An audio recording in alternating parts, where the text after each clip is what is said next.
Donc, tu viens de perdre conscience. Et dans ton esprit, tout se bouscule. Le cri des hommes, le bruit de la tempête se mélangeant au bois qui craque, au bruit de métal, tout ça est assourdissant dans ton esprit. Et d'un coup, plus rien. Le silence. Et quand tu ouvres tes yeux, doucement, t'as du mal à respirer. Ta respiration est extrêmement saccadée. C'est lourd. Et quand t'arrives enfin à te relever, tu vois que tout autour de toi, dans une forêt dense. Très dense. Que fais-tu ? J'essaie de me relever difficilement. Par réflexe, je vérifie si j'ai mon arme. Enfin, je suppose. Ok, du coup, je me lève, enfin, comme je peux. Je regarde un peu autour de moi.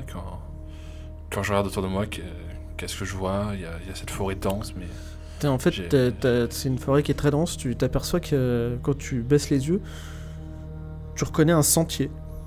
Tu sais que inconsciemment, tu sais que ce chemin, il est régulièrement emprunté. Ok. Et je sais pas du tout comment je suis arrivé là. Et j'ai peur en fait. Là, je sais pas où. Pourquoi je suis là.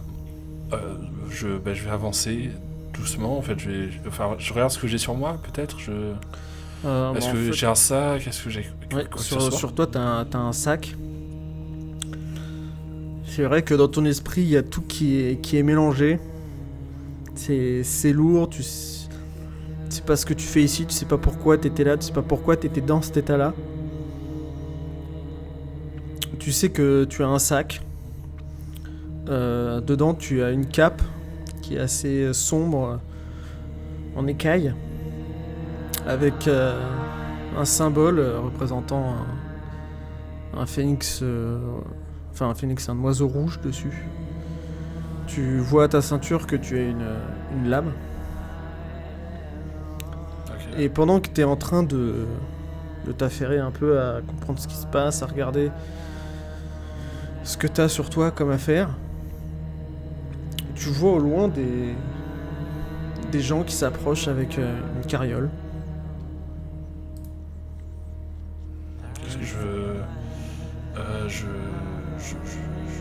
Je panique un peu parce que honnêtement je sais pas ce qui se passe et j'attends qu'elle passe. J'essaye de déterminer ce que je dois dire.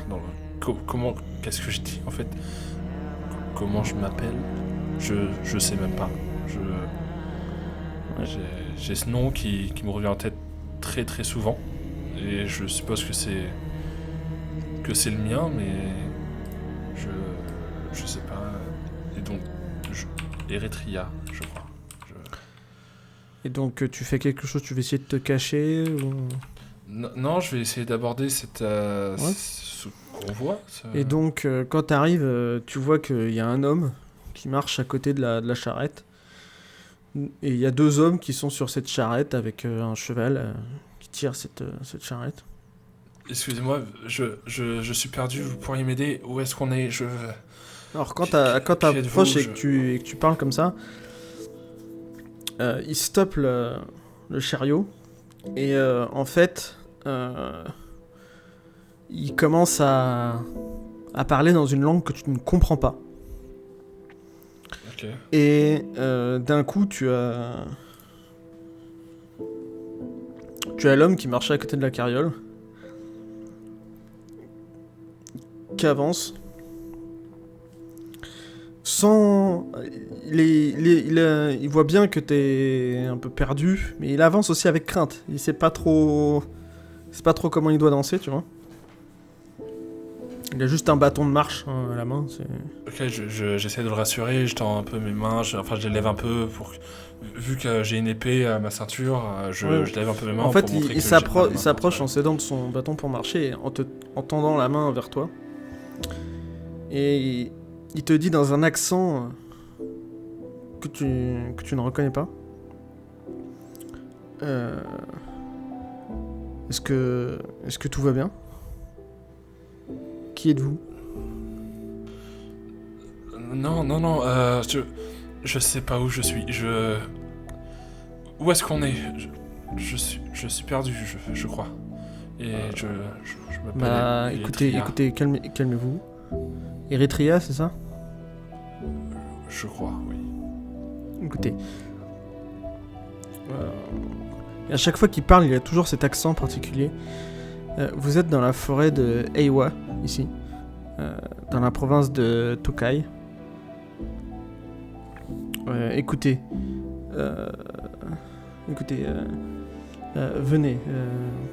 Et il parle dans la langue que tu ne comprends pas et l'un des hommes sur la chariote tend... C'est bizarre parce que c'est un grand tube vert avec un cordon pour le tenir. Tu entends un bruit de bouchon. Il te dit, allez-y, tenez, buvez. Et il te tend... Là, pour toi, ça pourrait ressembler à une espèce de tige en bois creusée, en fait.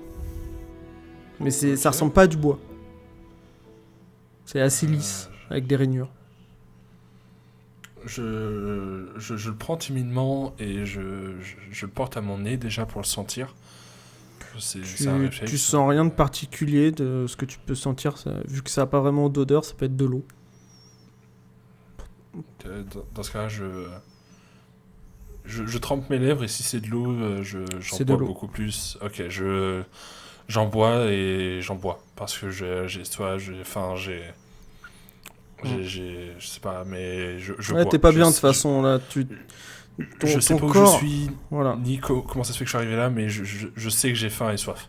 Ton corps a bougé machinalement, mais quand tu te calmes, plus tu te calmes et plus tu sens que bah ça va pas ouf quoi. C'est pas ton corps, il a bougé par réflexe, mais il est pas super bien. Et donc ce vieil homme dit écoutez, venez avec nous, on va à la prochaine ville. On ira voir un prêtre pour savoir ce qui vous arrive. Et il te fait signe de monter à l'arrière de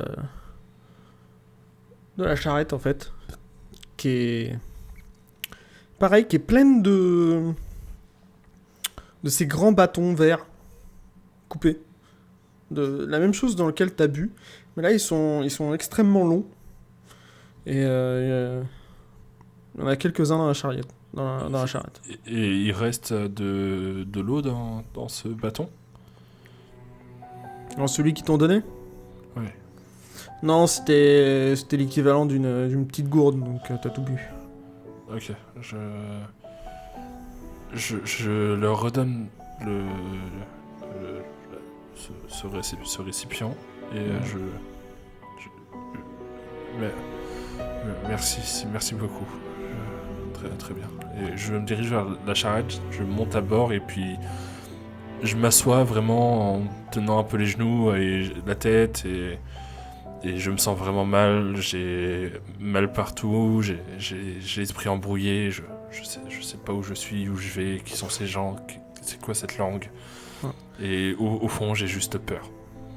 Bah, d'ailleurs, l'homme, quand t'as finalement repris tes esprits, tu t'aperçois qu'il est assez âgé. Comparé aux deux qui sont sur le chariot, t'as même eu une petite pointe de... Putain, ils auraient pu le laisser monter... Ils auraient pu le laisser monter dessus quand même, tu sais. Enfin, tu vois quand même qu'il a l'air d'être âgé, quoi, avec le bâton. Et tu vois qu'il monte à l'arrière avec toi. Et il dit pareil une chose dans la langue que tu comprends pas et ils reprennent le chemin. Et il te dit... Écoutez, vous êtes en sécurité pour l'instant. On va trouver une solution. Notre héroïne est dans une forêt. Elle ne sait plus qui elle est, ni comment elle est arrivée ici, malheureusement. Comment va-t-elle s'en sortir? Ça, c'est pour une prochaine aventure.